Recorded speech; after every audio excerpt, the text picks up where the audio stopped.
Bien, tout d'abord, meilleurs vœux, bonne année. Et puis, donc, 2 cours restants.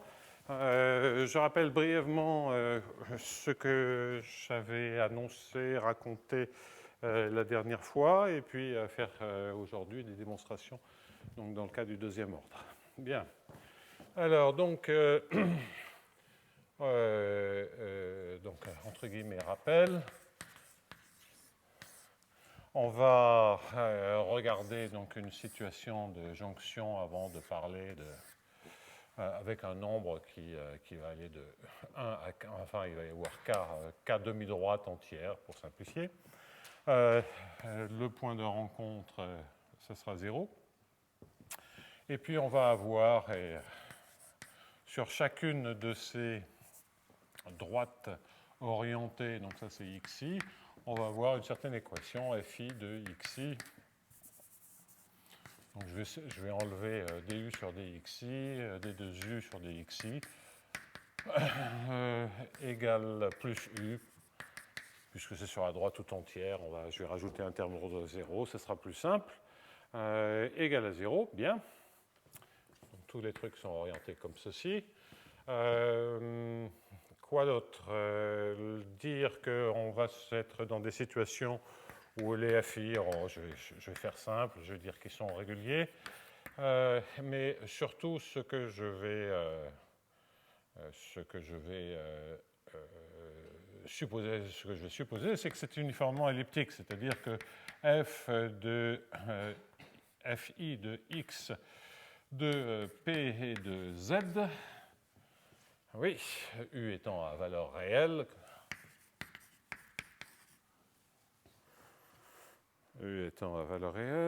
fi de x, p et z, donc va être strictement décroissant en z, en d'autres termes, dfi sur dz, et minoré et majoré par une constante moins nu, et minoré par une constante moins mu, où mu et nu sont des nombres strictement positifs, et ceci pour tous les x, p, z, pour simplifier. On peut supposer que c'est globalement lipschitzien, et puis ce n'est pas un problème de croissance, et que fi de x de 0 et de 0 est borné, si on veut être sûr de ne pas s'embêter à l'infini, mais c'est vraiment pas le problème, n'est évidemment pas le problème à l'infini, le problème étant 0. Donc on a l'équation, et comme condition de jonction, une condition non linéaire de type Kirchhoff, du sur dx1, du sur dxk, avec éventuellement un plus u, étant entendu que je liste là maintenant toutes les hypothèses, que g est une fonction croissante de toutes ces variables, donc par rapport à P1, Pk et T. T étant la variable réelle qui correspond à U, P1, Pk étant les variables réelles qui correspondent respectivement à du sur dx1, etc., jusqu'à du sur dxk.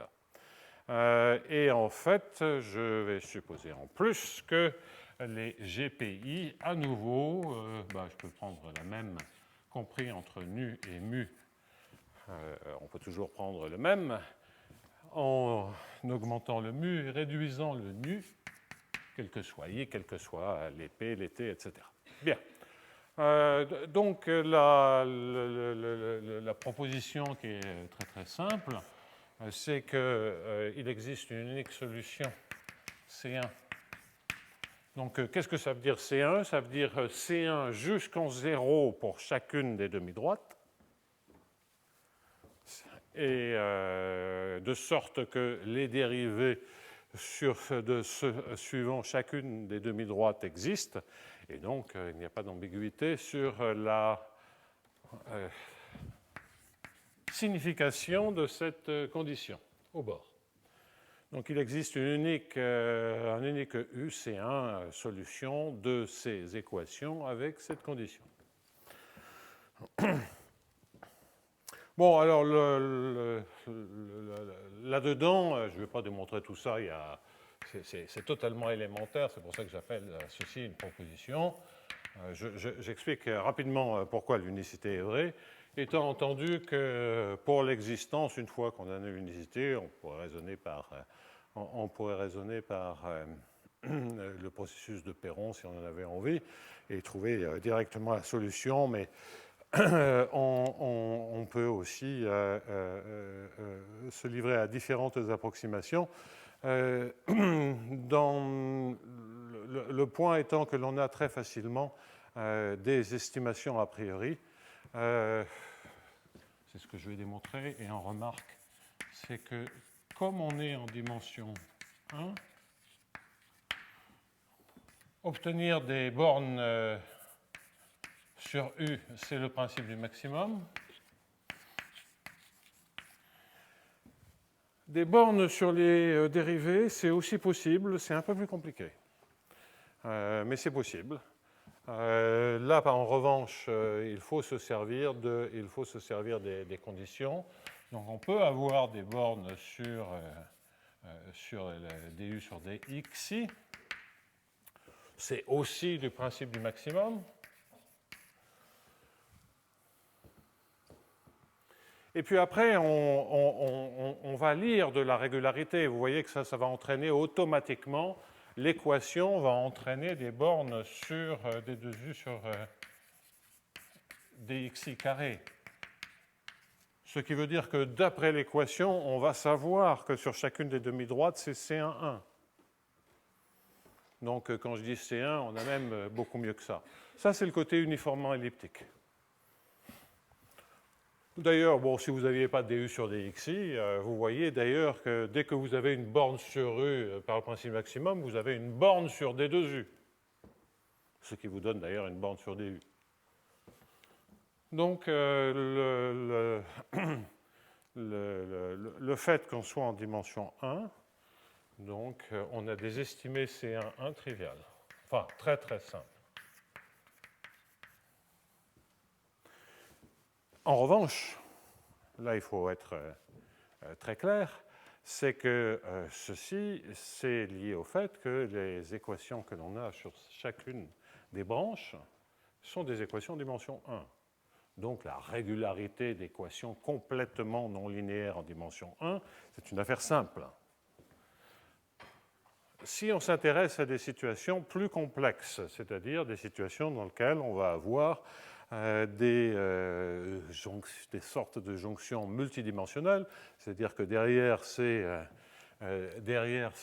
demi-droites, vous avez en fait des demi-espaces, par exemple un demi-plan. Le cas d'une jonction 2 multidimensionnelle, c'est deux demi-espaces se rejoignant le long d'un hyperplan interface. Donc attention, pour des problèmes multidimensionnels, les estimations, c'est beaucoup plus compliqué. Les estimations sont beaucoup plus compliquées, donc il faut se servir des conditions aux limites pour obtenir des estimations, parce qu'il y a le problème de la régularité le long de la direction transverse. En fait, un cas particulier qui était vraiment à deux jonctions et des conditions de type Kirchhoff, on avait vu ça il y a très très très longtemps avec Nicolas Koutev. Donc on avait publié un article là-dessus où on démontrait C1 alpha pour un certain alpha dans des cadres d'équations complètement non linéaires des deux côtés. Donc, par exemple, la C1 pour un certain alpha. C'est des alphas à la Krylov-Safonov, c'est-à-dire des alphas qui sortent de la régularité elliptique. Donc, c'est beaucoup plus difficile. Mais néanmoins, donc c'était pour k égale à 2, je suis absolument persuadé que ce type de démonstration, je n'ai pas du tout essayé de vérifier ça, le type de démonstration que l'on avait fonctionnera aussi bien pour des jonctions quelconques, mais grosso modo, l'idée c'était quand même d'essayer de trouver de la régularité dans la direction qui est orthogonale à la jonction, et après de se ramener entre guillemets à une situation en dimension 1. à part qu'on ne peut pas le faire comme ça parce qu'on n'a pas assez de régularité pour faire ça. Mais il y avait vraiment de séparer les directions tangentielles des directions de jonction et d'obtenir un petit peu de régularité. On ne peut pas espérer d'ailleurs mieux, puisqu'on est dans des cadres non linéaires, pour lesquels on sait que dans des équations elliptiques complètement non linéaires, sin alpha pour un certain alpha est la régularité maximale que l'on puisse espérer si on n'est pas dans un cas convexe. Pour une équation seule, dans un cas convexe, on a autant de régularité que l'on veut. Si ce n'est pas convexe, il y a une longue histoire de contre-exemples qui sont devenus petit à petit corrects, avec des itérations assez amusantes sur les erreurs, la croissance en dimension, et pour finir,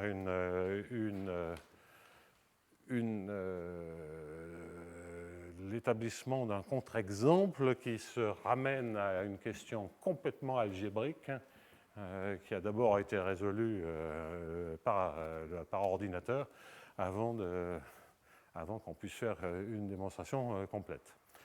Les experts me disent que la démonstration est correcte, mais on a eu 3 ou 4 itérations sur ces contre-exemples disant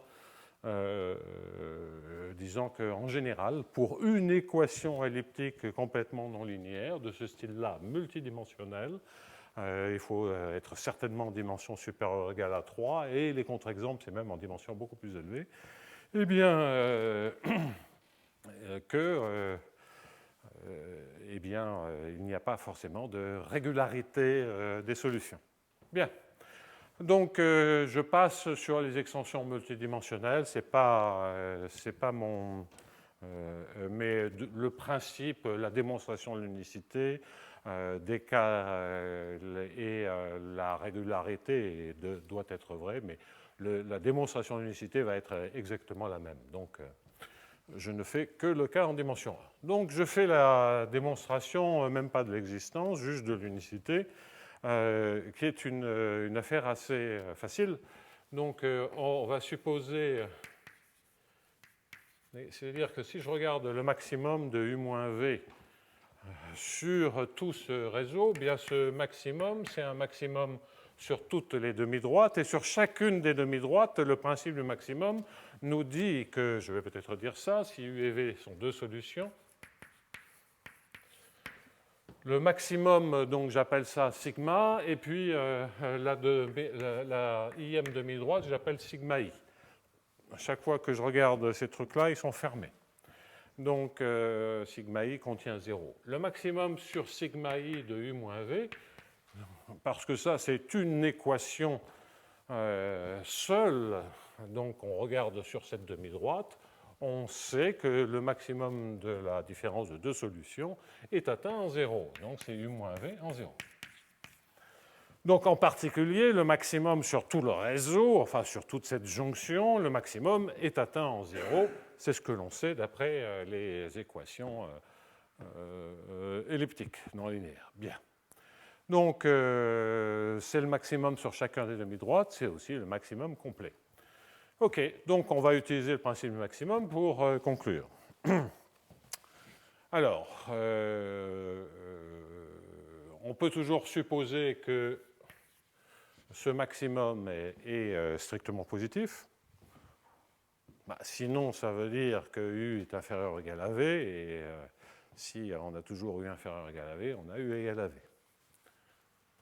en échangeant le rôle de U et V. Bien. Donc, sans restreindre la généralité, on peut supposer que ce maximum est positif. Ensuite, l'observation, c'est quoi? C'est que si le maximum est atteint en 0, du fait que le long de chacune des droites, la direction, dans la direction allant vers 0, on a une fonction qui atteint son maximum en 0. Donc là, on est bien, vous voyez, si je trace maintenant xi, si ceci c'est la droite des xi, là j'ai 0 là, et on a une fonction qui atteint son maximum en 0. Donc ça veut bien dire que les dérivées, quand on a une fonction qui atteint son maximum en 0 sur les xi négatifs, la dérivée en 0 est positive ou nulle. Donc ça entraîne que du sur dxi en 0 est supérieur ou égal à dv sur dxi. Et donc maintenant, si on compare la condition aux limites en G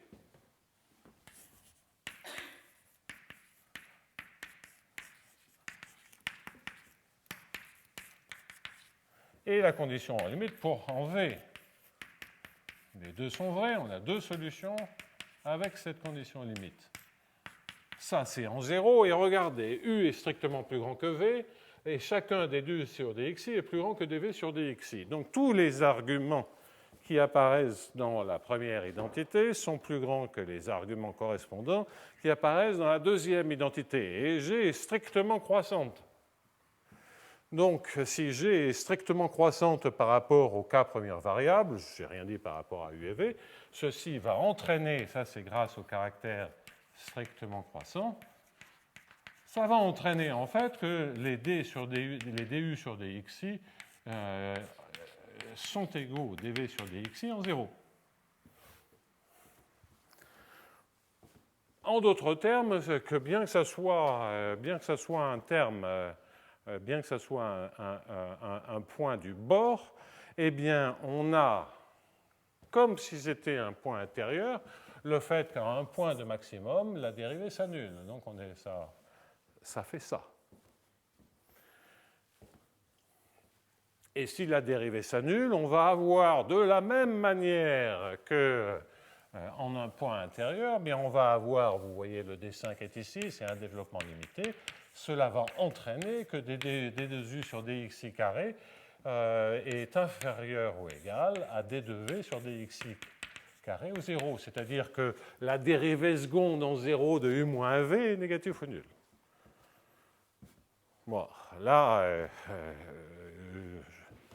je triche un tout petit peu parce que qu'est-ce qu'il faut dire? Il faut dire qu'une solution C1 est nécessairement C1,1, elle est en fait même C2, donc j'ai le droit de parler de ça.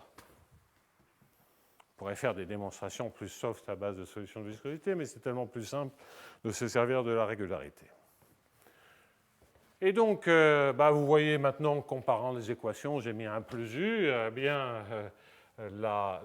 les équations, c'est le principe du maximum usuel. F est strictement décroissante. En 0 pour U et pour V, ça c'est 0. du sur dxi, c'est la même chose que dv sur dxi. Et ça, c'est plus petit. C'est décroissant, ça veut dire que ça, c'est plus grand. Si ça, c'est plus grand et que plus U est égal à 0, ça veut dire que U est plus petit. Donc les équations et le fait que plus f décroissante entraînent que u de 0 est inférieur à v de 0, qui est la contradiction désirée. En fait, je ne sais pas pourquoi j'ai dit strictement positif au début, je n'en avais pas vraiment... Ah si, je voulais avoir la comparaison. Donc contradiction qui prouve qu'on a en fait bien que u de 0 est inférieur à v de 0, et par symétrie, ça veut dire u égale à v. Donc c'est le principe du maximum standard. Et ce qu'on se sert de ces conditions aux limites est du fait que si je restreins à chacune des demi-droites, le point de maximum c'est en 0. Et donc je vais avoir une comparaison des dérivées premières qui, combinée avec cette condition qui est croissante par rapport à chacune des variables, parce que j'ai toujours orienté de la même manière les dérivées, eh bien, nous entraîne automatiquement que les dérivées sont en fait égales, donc c'est comme si c'était un point intérieur et c'est standard. Donc très simple. Donc là, il n'y a pas de difficulté. Ce sur quoi je veux maintenant travailler dans le reste de ce cours, c'est de dire, ok, ça c'est bien gentil, mais le G, d'où il sort? Et le G, il va toujours être déterminé par l'approximation ou le problème initial qui conduit à cette condition de jonction. Dans un premier temps, c'est tout à fait OK de se dire, pour un certain G, G distance et unicité, mais comme j'avais commencé à l'expliquer dans le dernier cours avant les vacances, le G ne tombe pas du ciel. Hein. Donc c'est très tentant de se dire, bon, ben, Kirchhoff, je prends la somme, bien. Mais pourquoi? Il n'y a aucune raison. Dans le cas où c'est juste une interface, Kirchhoff joue un rôle particulier, comme on le verra. Mais ce n'est vraiment pas le point important. Alors, donc, une manière de réfléchir à cela est de dire, j'ai un problème de jonction qui va être en fait la limite d'un problème multidimensionnel volumique. Alors, je vais essayer de... Donc, maintenant, c'est détermination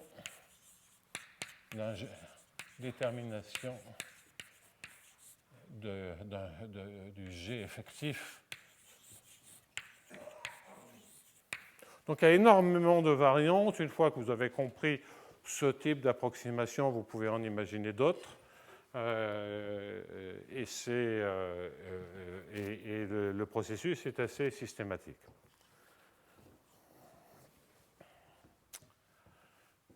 Alors,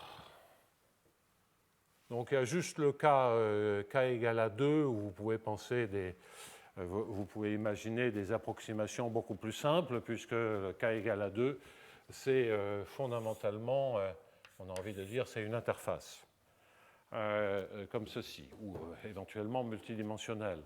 Et donc ici, vous pouvez introduire une échelle particulière qui est une échelle de régularisation. Alors, on retrouvera des idées comme ceci, mais ça, ce n'est pas très intéressant parce que lorsque vous êtes en dimension 1, la régularité, et que vous avez une jonction de 2, donc je vais peut-être faire ça comme remarque. Si vous prenez k égale à 2 et que vous pensez vraiment que l'interface est comme ceci, parce que dès que vous commencerez à mettre des interfaces comme cela, suivant comment on interprète les choses, l'angle peut ou pas jouer un rôle. Donc on verra des situations où il pourrait jouer un rôle. Donc ça dépend des régularisations. Mais dans un cas comme ceci, la raison pour laquelle Kirchhoff joue un rôle assez naturel, c'est qu'il est très naturel de penser que, donc ici on a une équation avec f moins, ici ça c'est x, 0, f plus. Et ce qui est très naturel, c'est de se dire, de la même façon que on avait ici C1, c'est de se dire que en fait je vais avoir des régularisations qui donnent des U epsilon qui sont C1 sur R tout entier et pas C1 sur chacune des demi-droites. Par exemple, si vous régularisez ce point de jonction, si vous prenez un petit intervalle et sur cet intervalle vous interpolez f- en f+, eh bien à la fin vous avez un f qui est régulier, vous résolvez votre équation et le u il est au moins C1, il est C2, il est tout ce que vous voulez. Et si vous avez quelque chose qui est C1, en particulier différenciable en 0, vous voyez tout de suite que du epsilon sur dx en 0 moins est égal à du epsilon sur dx en 0 plus. C'est différenciable à droite et à gauche, et comme c'est différenciable, les dérivées sont égales. Et donc voilà pourquoi formellement vous avez la condition de Kirchhoff avec du sur dx1, parce qu'il faut bien se rendre compte qu'il faut passer la partie positive, le x positif, on le fait passer en moins x pour avoir la deuxième branche de la jonction. Donc le du epsilon sur dx, il devient avec un moins. Et ça, vous avez donc effectivement Kirchhoff, du sur d epsilon dx en 0 moins, et je vais écrire ça comme ceci, plus du epsilon sur d de moins x en 0 plus, qui est égal à 0, c'est-à-dire bien la condition de Kirchhoff linéaire pour k égale à 2. Donc, pour des régularisations simples, où on veut simplement régulariser l'interface en dimension 1 ou en dimension plus grande, régulariser donc le saut des ADF, ce qu'on va récupérer naturellement, c'est Kerckhoff. Bon. Ça, c'est pas très intéressant, et puis surtout, ça ne vous dit rien dès que K est supérieur ou égal à 3. Beaucoup plus raisonnable, je vous ai déjà fait des rappels électrostatiques en ce sens, beaucoup plus raisonnable est de se dire, je vais faire une approximation multidimensionnelle. Alors,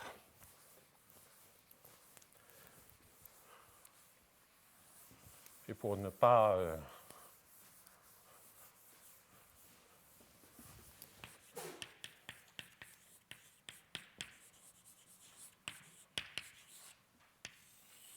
Donc on est dans RD, et puis on va avoir K branches qui partent à l'infini. Ça donnera K jonction. Et je vais essayer de décrire et d'introduire quelques notations sur un domaine multidimensionnel. Donc pensez des fils, pour simplifier, qui ont tous le même diamètre, ça n'a pas d'importance, hein, des câbles électriques, et puis un nœud au milieu ou qui se raccorde à une pièce centrale. OK. Donc, qu'est-ce que cela veut dire? Cela veut dire que je vais en fait regarder, je vais faire un dessin avec K égale à 3, je vais essayer de le faire assez proprement. Je le fais dans le plan, mais il est dans RD. Hop.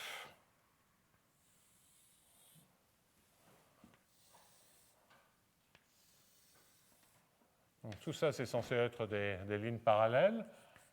L'épaisseur, c'est une boule de rayon 1, puisque là, il y a une direction, donc ça veut dire qu'il y a une boule dans RD-1. Je mets comme section une boule, ce n'est pas important. La section, si on est en dimension supérieure ou égale à 3, pourrait être un domaine beaucoup plus complexe et pourrait être différent d'une branche à l'autre. Donc tout ceci sont des variantes qui ne changent absolument rien, à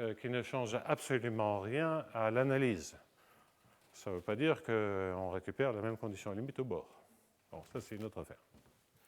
Tout joue là-dedans. Les angles, la géométrie, la dimension, la forme des sections, etc. Bien. Donc, on veut avoir un principe pour déterminer systématiquement le G final. Donc, entre les deux, bon, on fait une jonction. Vous voyez, ça n'a rigoureusement aucune espèce d'importance. Donc, ceci, je vais l'appeler sigma 1. Donc, c'est ce domaine multidimensionnel qui va à l'infini. Et qui va à l'infini suivant un certain nombre de directions xi. Bien.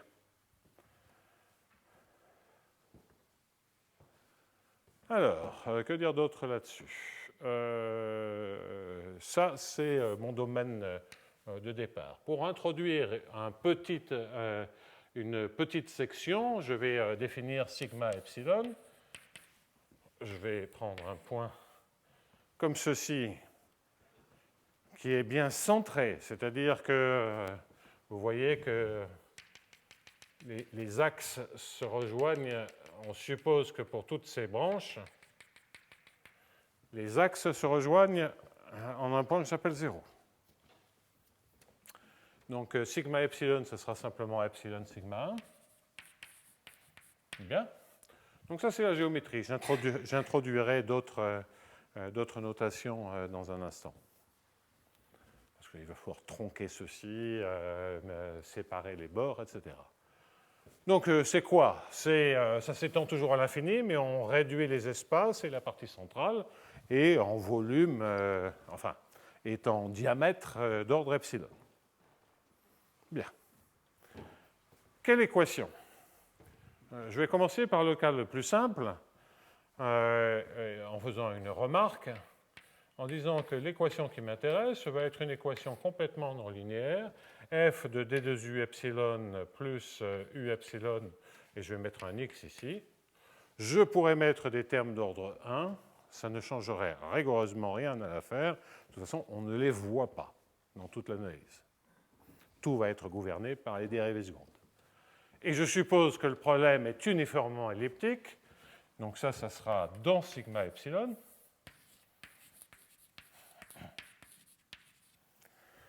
Dans sigma epsilon, je suppose qu'il va falloir que je donne des conditions aux limites.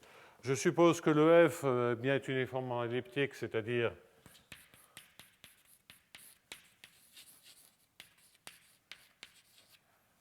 donc Lipschitz par rapport à toutes les variables, f de x de 0 borné, ça c'est vraiment totalement accessoire, mais pensée régulier, et que fa de x et de a, pour tous les x, pour tous les a, la dérivée par rapport à a, je devrais l'écrire comme ceci, par rapport à cette matrice, c'est elle-même une matrice, et je suppose qu'elle est inférieure à moins nu fois l'identité, et supérieure à moins mu fois l'identité, parce que ce sont des matrices. Donc ça, c'est juste l'uniforme ellipticité, comme précédemment. Bien. Conditions aux limites. Conditions aux limites, bon, ben, il faut être raisonnable, il faut penser à des fils conducteurs, etc. Toujours s'inspirer de l'électrostatique. Donc, pas d'idiotie, on ne va pas mettre Dirac-Ley. Si on commence à dire U est égal à 0, pour simplifier, U est égal à 0 là, le domaine est petit, à la fin, il n'y a plus que 0. Hein. OK. Alors, la question d'après, c'est donc on a envie de mettre, si on pense à l'électrostatique, on a envie de mettre des conditions de type Neumann. Et donc, je vais écrire du epsilon sur dn égale à 0, où n est la normale unitaire extérieure. Sur le bord, est-ce naturel? Oui.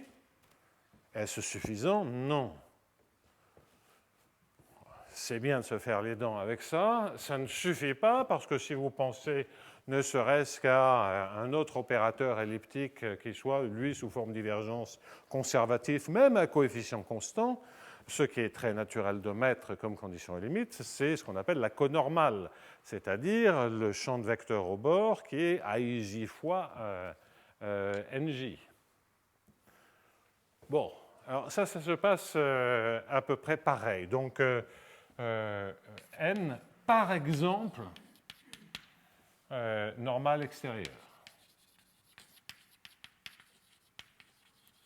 On pourrait prendre une autre direction, donc je le mets entre guillemets, mais il faut que cette direction se stabilise à l'infini, ce qui est bien naturel, hein, parce que si elle se met à osciller, on introduit d'autres comportements.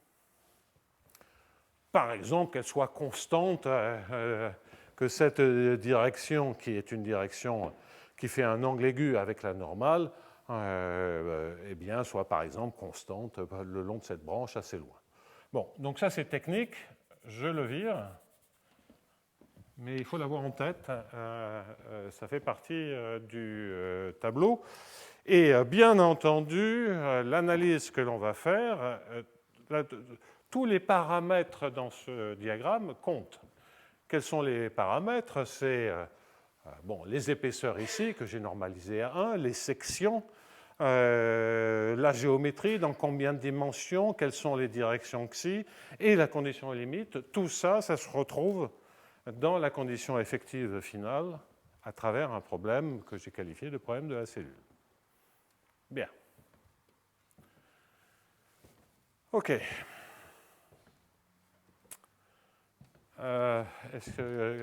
Oui. Alors, j'ai dit, pour simplifier, je commence par ce cas-là, parce que d'une certaine manière, ce que l'on verra, c'est que partir d'un f comme ceci, qui est le même au niveau de l'échelle en epsilon, si c'est le même, ce que l'on va avoir, c'est une absence de discontinuité des FI que l'on déterminera en 0. Une discontinuité par rapport à x, c'est-à-dire que si je mets 0, 0 ici, ce que je vais récupérer, c'est que tous les FI lorsqu'on met à 0 d2u sur dxi carré, c'est que toutes les fonctions de x se recollent en 0. Et ça, on ne le veut pas forcément, parce que typiquement, si on pense à une interface, on a envie d'avoir un saut. Et le démon se cache juste dans le f que j'ai pris là. Ça entraîne qu'il n'y a pas de saut. C'est le même f. Alors, si on veut permettre des sauts, donc il y a une extension un peu plus pénible à gérer, mais qui est aussi très très naturelle.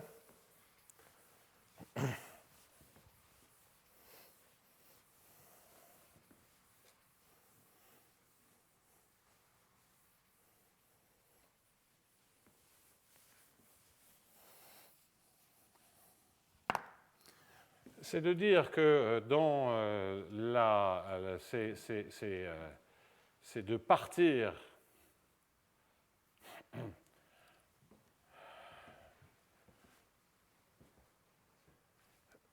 cela va être de dire que dans sigma epsilon, on a une équation qui est f de x sur epsilon et de du epsilon plus u epsilon est égal à 0.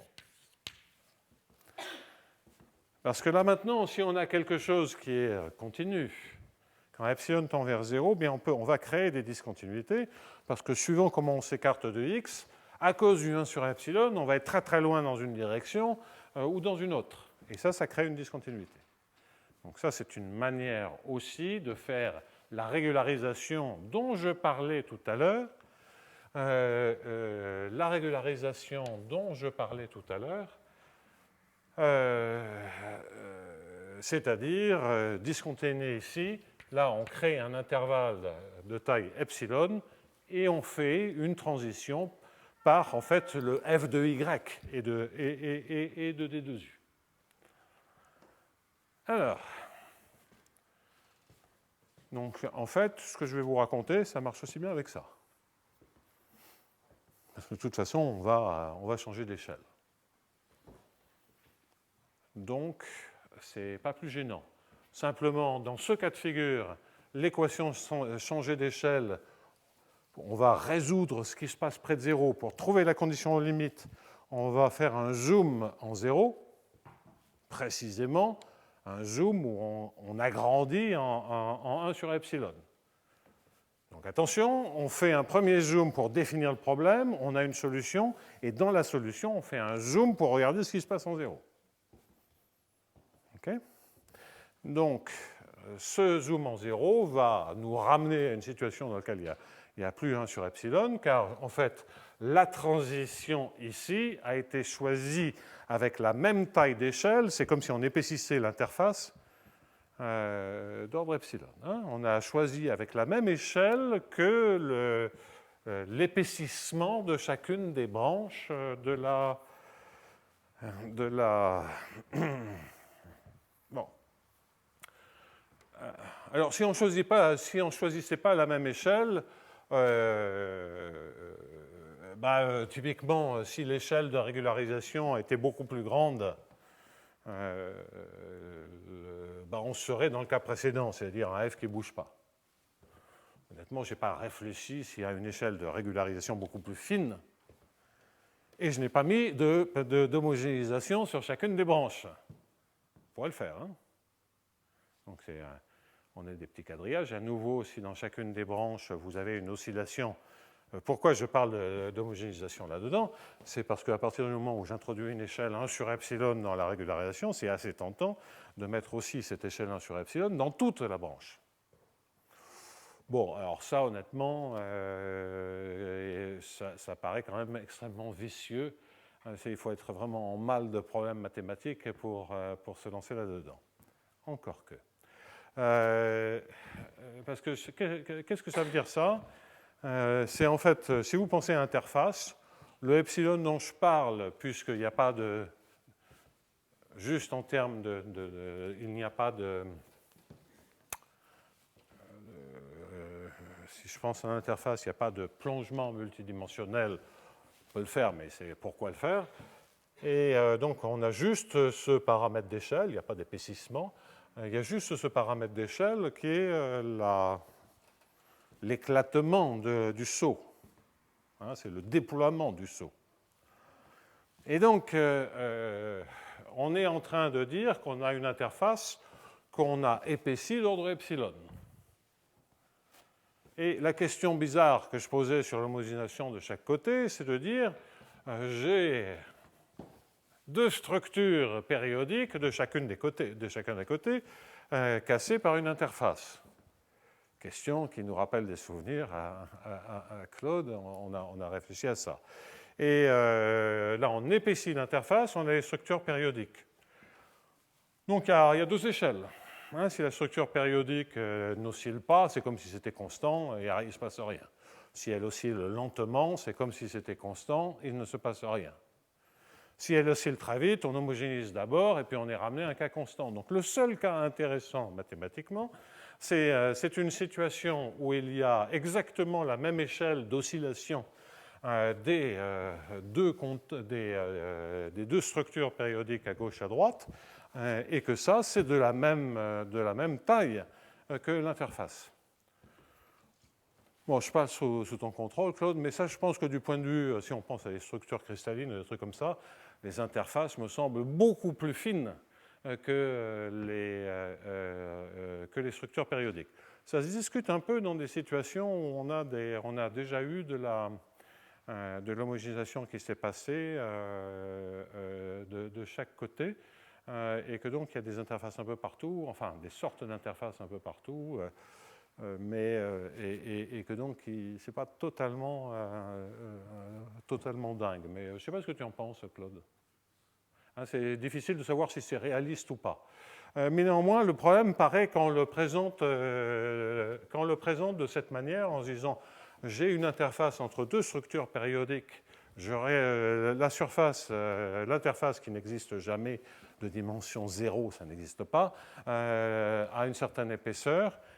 Qu'est-ce qui se passe si on a les mêmes tailles d'homogénéisation? Donc voilà pourquoi je pense que ce n'est pas si idiot que ça, oui. Alors, ça absolument. Et donc, évidemment, c'est toujours, on est... la variable transverse, je n'y ai pas réfléchi, mais il va y avoir une échelle critique dans la variable transverse. En deçà et au-delà de cette échelle critique, les choses se découplent complètement. Mais il va y avoir un cas où il va y avoir interaction. Et bon, je ne jurerai pas qu'il y ait des problèmes raisonnables, surtout avec des interfaces où cela se passe. Alors, bon, des jonctions très fines avec des matériaux composites, bah, pourquoi pas, hein. Mais alors que ce soit les mêmes échelles, à nouveau, ça paraît beaucoup. Puis quand c'est vraiment des matériaux, des fils, encore, on voit comment nouer ça, mais les matériaux, qu'est-ce que ça veut dire? On est plus en train de créer des interfaces que de réelles jonctions. Bon. Donc, petite observation pour s'amuser. Donc, je ne suis pas sérieux, rassurez-vous, je ne vais pas mettre de l'homogénéisation dans chacune des branches. Mais bon, peut-être. Alors, donc, si ce cas-là est un cas, en tout cas, qui est totalement naturel, et le seul cas réellement intéressant, c'est où essentiellement les échelles sont comparables. Bien. On aura à la limite quelque chose qui, en général, je ne parle pas d'interface, c'est le cas un peu trivial, qui, à la limite, la condition effective, le G qui sort, il dépend de tout ça, et donc y compris du profil de régularisation entre les deux non-linéarités. Il n'y a pas de raison que ça soit toujours le même. Donc, ce que l'on veut avoir, c'est que effectivement, le problème initial que l'on pose va conduire à une condition limite G. On se doute qu'il y a une telle condition parce que je vous ai affirmé, sans réellement le démontrer, que c'était les seules conditions aux limites qui donnent le principe du maximum en termes de linéarisation. Donc, comme on a le principe du maximum ici, ben on doit avoir, a priori, une condition à limite comme ceci. Laquelle? Alors, comme je disais, on doit zoomer. Alors, c'est une sorte d'ansatz, mais l'ansatz est un peu compliqué. L'ansatz est un peu compliqué parce que l'objet limite est un objet qui est très singulier en termes de géométrie. Donc, on va l'imaginer. Mais si on essaie de penser à une démonstration d'analyse, on se dit, bon, je crois savoir ce qu'est le G, parce que je l'ai déterminé par un problème. À partir de ce U-là, je veux construire une solution approchée de ce problème-là. Et ça me démontrera la convergence, parce que si j'ai bien fait la construction, je ne serai pas loin de cette solution. Et donc, j'aurais démontré que le U epsilon converge vers ce truc-là. Donc ça, c'est typique des constructions dans nombre de problèmes asymptotiques. C'est de dire, on a un candidat pour la limite. OK, il faut la trouver, mais on a un candidat pour cette limite. On lui ajoute une petite correction. Donc, si U bar est la limite. Donc, petite correction, on a envie de mettre epsilon. Ça pourrait être epsilon carré, epsilon 18, on ne sait pas. Bon, je mets epsilon pour simplifier. On se dit il va y avoir un profil pour la correction qui permet de réaliser la jonction. Et on se dit que ce profil, c'est un profil à l'échelle 1 et simplement on est en train de le compresser à l'échelle epsilon. Donc c'est ça. Alors, c'est un peu flottant de dire ça, sauf si on écrit ça dans sigma 1, étant donné que U bar de x, il est défini uniquement sur le squelette, là, hein, les pointillés. Donc c'est pour ça que c'est à prendre un peu avec des pincettes. Mais en fait, on voit bien ce qu'on veut faire. On veut couper à une taille epsilon. On colle le U bar de x ici, qui ne dépend que de chacune des directions dans les tubes. Et on va se servir du V qui va faire la transition. D'accord? En ayant changé d'échelle. Et puis, comme cette fenêtre est un peu quelconque, ça veut dire qu'en ayant changé d'échelle, on aura le problème tout entier, mais qui gardera la trace du comportement de U sur toutes les petites fenêtres. Plutôt que de faire un développement limité, j'explique avec des doigts, avec les mains. Et là, le comportement, toutes les valeurs se recollent, le comportement, c'est les dérivés. Donc ici, U bar, il se comporte comme U bar de 0. À une certaine distance, il y a la même distance de chacun des côtés, et puis il y a la dérivée dans cette direction qui est xi. Donc le V epsilon, là, le truc qu'on essaie de recoller, il faut qu'il se recolle en ayant, une fois qu'on a changé d'échelle, ceci, ça part très très loin, en ayant des comportements qui permettent de se recoller avec ces dérivés. Donc V vit dans sigma 1, pardonnez-moi, hein, puisque x vit dans sigma epsilon, ça c'est pour x entre guillemets, dans sigma epsilon. Étant entendu que ce x-là, lui, il vit dans sigma 0, le squelette. Mais sigma 0, c'est presque sigma epsilon, donc ça, c'est pas très gênant. Mais ce n'est pas un ansatz tout à fait standard. Hein, la géométrie bouge avec epsilon. Ce n'est pas purement d'homogénéisation. Il y a cette idée de corriger. Alors V vit dans sigma 1, et on voit que, typiquement, ce que l'on veut, et je vais essayer de faire un dessin, c'est que lorsque je pars dans cette direction, mettons, je vais enlever xi, je pars dans la direction xi.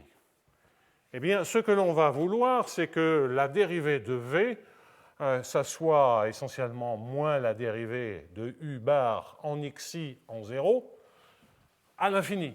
C'est-à-dire qu'on veut typiquement dire que V de xi, donc xi c'est le long, c'est cette direction-là, hein, donc je mets xi, ici c'est un y, V de xi et de y, divisé par xi, je veux qu'il tende vers un certain pays, c'est ça la restriction qui est naturelle, je veux qu'il tende vers un certain pays, étant entendu que je m'en servirai pour créer une solution approchée, je m'en servirai avec, pour pays, plus ou moins, je pense que c'est moins, du bar sur dxi.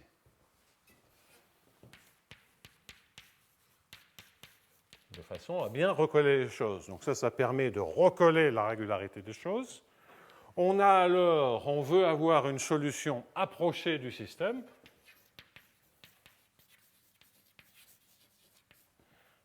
Et très proche en fait, il y a une correction d'ordre epsilon qui va assurer que u epsilon moins, entre guillemets, moins u bar plus epsilon v en norme du sup tend vers 0 quand epsilon tend vers 0. Ce qui assurera bien que u bar est la limite.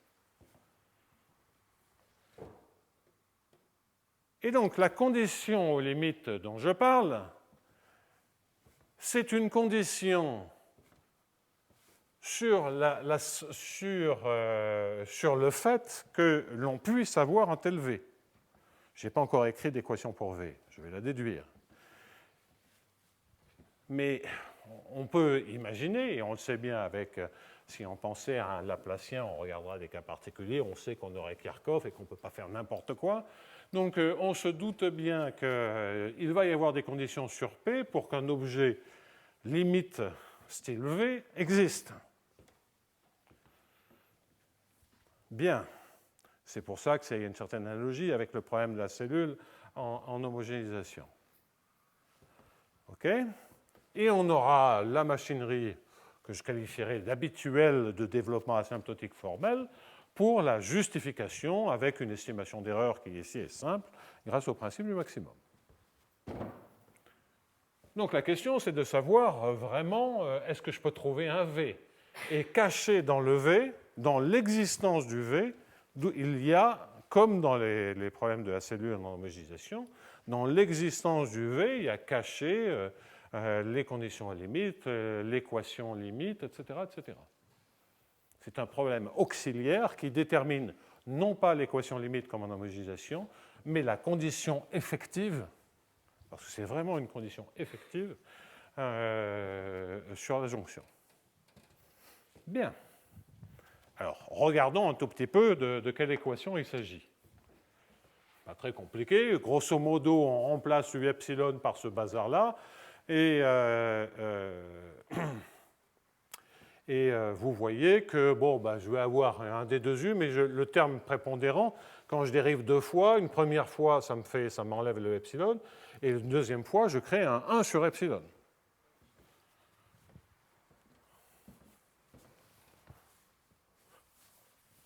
Donc je crée, disais-je, un 1 sur epsilon.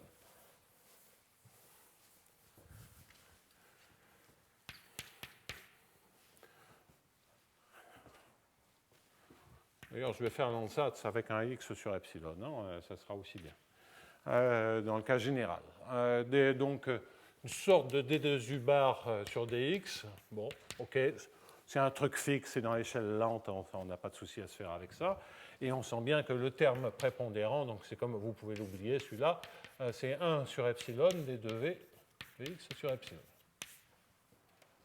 OK, plus u epsilon, à nouveau c'est un u bar de x, on s'en moque, plus epsilon v de x sur epsilon,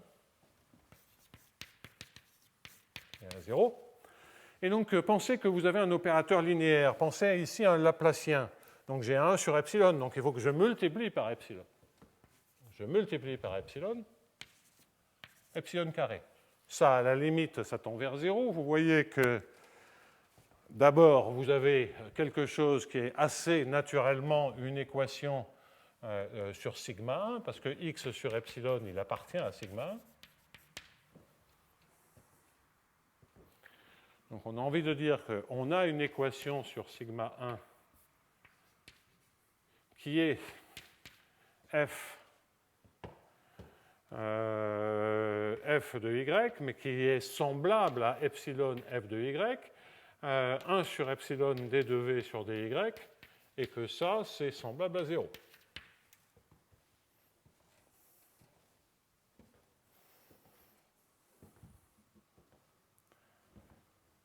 Donc il y a une hypothèse à faire là-dedans, c'est que ce qui est en analyse convexe, c'est très proche de ce qu'on appelle les fonctions de récession, etc. C'est de se dire que, de faire l'hypothèse suivante, qui est évidemment triviale dans des cadres linéaires, mais également marche très bien dans des équations de style, dans des systèmes de style Isaacs ou Hamilton-Jacobi, parce que ça tue tous les termes d'ordre 0. Si on a des choses très oscillantes, ça pose plus de problèmes. Et je ne suis pas sûr que ce soit très gênant, mais il y a un truc que je comprends pas très bien sans faire cette hypothèse-là. Donc on va faire une hypothèse qui va consister à dire, je ne sais pas ce que je peux effacer, ouais. Bon, je vais la écrire en dessous. Hein. Donc, hypothèse générale qui va consister à dire epsilon f de y et de 1 sur epsilon a tend vers quelque chose que je vais noter f bar de y et de a.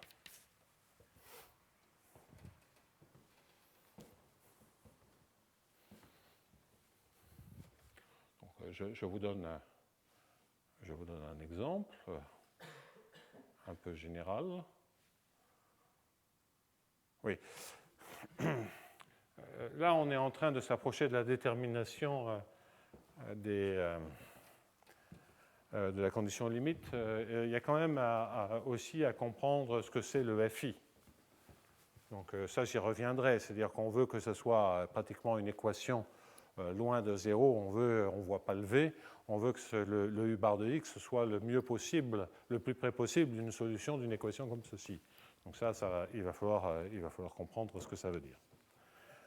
Donc il y a la détermination de FI et puis la détermination formelle dans laquelle je me suis engagé des G à travers le V. OK. Donc il faut que j'explique ces deux points-là. Tout ça, c'est pour l'instant, je n'ai pas fait la moindre démonstration, encore que j'ai déjà donné l'étape essentielle, enfin l'idée essentielle de la reconstruction du théorème de convergence. Étant entendu que ce sur quoi je vais surtout travailler, c'est sur le V. Alors, donc, l'exemple que je vous ai promis il y a un instant, avant que je fasse une note mentale sur une chose que je dois vous raconter, cet exemple c'est du style inf sur le IJ, j'en ai beaucoup, alpha, bêta, je ne m'en suis pas servi. Inf sur alpha, sup sur bêta, je crois, ouais. 1 sur alpha sup sur bêta de moins AIJ alpha bêta DJU moins F alpha bêta de X. On pourrait avoir beaucoup d'autres termes, mais ça suffit. Les AIJ alpha bêta étant compris entre mu fois l'identité et nu fois l'identité. Bien. Donc ce n'est pas nécessairement convexe, c'est quelque chose d'assez général. Bien.